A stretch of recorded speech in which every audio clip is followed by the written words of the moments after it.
Oke, baik adik-adik sekalian. Jadi saya akan lanjutkan atau kita mulai praktikum di hari pertama kita, yaitu mengenal database.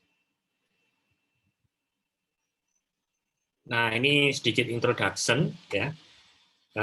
Apa itu database ya? Dalam banyak bidang pasti membutuhkan informasi atau data ya. Data sebagai informasi harus disimpan dalam bentuk berkas terstruktur dan memiliki kemampuan dalam pengolahan maupun penyajian informasi yang mudah, baik secara parsial maupun terpadu, yang memiliki relasi antara informasi satu dengan informasi yang lain, sehingga dibutuhkan database sebagai pengatur, pengolahan, serta penyajian informasi tersebut. Nah, secara umum database dapat digolongkan menjadi dua bagian besar, yaitu database file server, artinya suatu database yang tidak membutuhkan client database untuk menggunakan database tersebut. Dan database client server yaitu database yang membutuhkan client database. Ya. Nah, yang kita pakai di sini adalah Microsoft Access yang masuk dalam kategori database file server, atau yang biasa orang sebut adalah database standalone, yang hanya bisa digunakan pada komputer itu saja. Ya.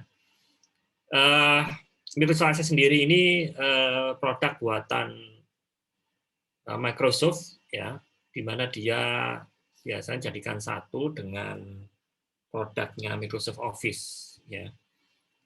Microsoft Office yang terbaru di 2020 ya, kalau nggak salah ya. Tapi saya akan menggunakan masih di middle ya, versi yang middle atau tengah-tengah, nggak terlalu lama, nggak terlalu baru. Tapi secara prinsip sama saja ya, secara prinsip sama saja. Nah, seperti yang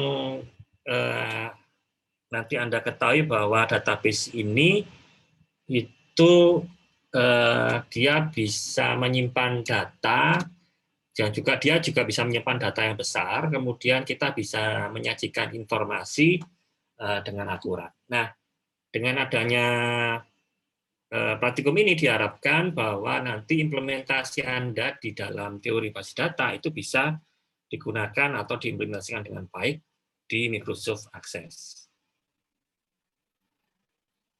Nah, Microsoft Access sendiri adalah program aplikasi untuk mengolah database yang memiliki relasional karena antara informasi satu dengan informasi yang lain. Bila memiliki hubungan informasi, Microsoft Access dapat menyajikan informasi secara terpadu.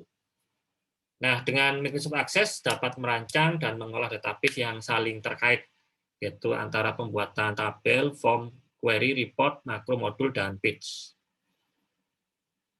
Nah, nanti selain kita bisa menyimpan ke dalam sebuah database di Microsoft Access, nantinya di Microsoft Access kita bisa membuat aplikasi. Ya. Aplikasi ada antarmukanya juga, ada graphical user interface-nya juga dalam satu tools itu ya.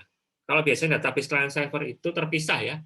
Jadi kalau misalnya Anda menggunakan MySQL, MySQL sendiri tidak punya graphical user interface-nya. Dia hanya berisi database saja. Harus Anda gunakan graphical user interface yang lain kalau Anda menggunakan MySQL. Anda juga bisa menggunakan PostgreSQL, SQL Server itu database client server yang orientasinya adalah database. Tapi kalau yang Access ini dia database dan sekaligus juga aplikasi ya. Nah, secara sederhana nantinya kita akan mengenal sebuah media penyimpanan yang paling dasar yaitu tabel. Tabel sendiri itu berisi kolom-kolom ya, kolom NRP nama kelas. Ini adalah keterangan dari sebuah tabel. Kemudian ada data atau record. Ya, record pertama, record kedua, dan record ketiga. Nah, kita bisa lihat di situ yang paling atas ya, itu yang digambar horizontal itu adalah kolom atau bisa kita sebut sebagai field atau atribut ya. Kemudian yang di sisi vertikal ini adalah baris datanya. Ya. Baris datanya bisa banyak, lebih dari satu baris data. Oke, kemudian bagaimana kita menjalankan Microsoft Access? Nah, tentu saja Anda harus menginstal Microsoft Access. Dan saya kira sangat mudah sekali ya. nggak perlu saya ajari bagaimana cara nginstal akses, ya itu tinggal dilakukan saja dan pasti bisa lah gitu ya. Kemudian ketika Anda sudah menginstal Microsoft Access, Anda tinggal menjalankan itu ya. Anda bisa pakai, kalau saya ini pakai Windows 7, kalau mungkin di Anda itu pakai yang Windows 10 ya menunya beda lagi ya, sesuai dengan yang layar ya, yang di buku. Begitu diklik, maka akan keluar seperti ini. Keluar tampilan, kalau saya ini pakai Office 2010 ya, tadi ini ya kelompoknya Office 2010. Oke, saya punya yang lain apa enggak ya? Microsoft Office ini. Nah, ini punya saya ini ya, kelompoknya yang Access 2010. Office 2010 ya, ini ada Access 2010, tinggal diklik, maka akan muncul tampilan seperti ini. Oke, itu ya. Kemudian berikutnya, ini yang 2016 di bukunya ya. Ya, sama saja. Yang Anda lakukan adalah pertama kali membuat database baru. Ya. Membuat database baru, ya tinggal di blank database seperti ini, tinggal create saja, nanti disimpan di mana di sini ya. Ini kalau di komputer saya di lokasi ini. Ya. Misalnya database siswa. Ya, tinggal create saja. Nah, di sini tampilan sederhananya seperti ini ya. Ini masih belum ada apa-apanya. Ini sudah membuat tabel database baru ya, belum tabel ya, masih database. Database sendiri itu adalah media atau rumah besarnya ya, di dalamnya nanti ada tabel-tabel, ada query, ada form, ada report di dalamnya. Oke. Kemudian nantinya Anda lihat di objek-objeknya si akses, itu nanti ada tabel, ada form, ada query, ada report, ada makro, ada page, ada modul. Itu bisa dilihat di sini ya, slide. Nah, itu kan nanti ada tabel, ada query, ada form, ada report juga ya. Ada makro dan modul-modul dalamnya. Ini adalah fitur yang bisa kita dapatkan dari Microsoft Access. Ya, kita nanti bisa bekerja dengan aplikasi langsung di dalam Microsoft Access. Oke, tabel itu apa? Tabel merupakan sumber data untuk menentukan nama-nama field serta perancangan suatu tabel. Lalu form itu apa? Nah, form untuk membuat rancangan dalam tampilan form sebagai bahan untuk memasukkan data ya. Lalu query sendiri adalah membuat relasi atau penggabungan dari beberapa tabel. Sedangkan report untuk menampilkan bentuk laporan dari hasil output yang sesuai dengan data yang diproses dan di-entry.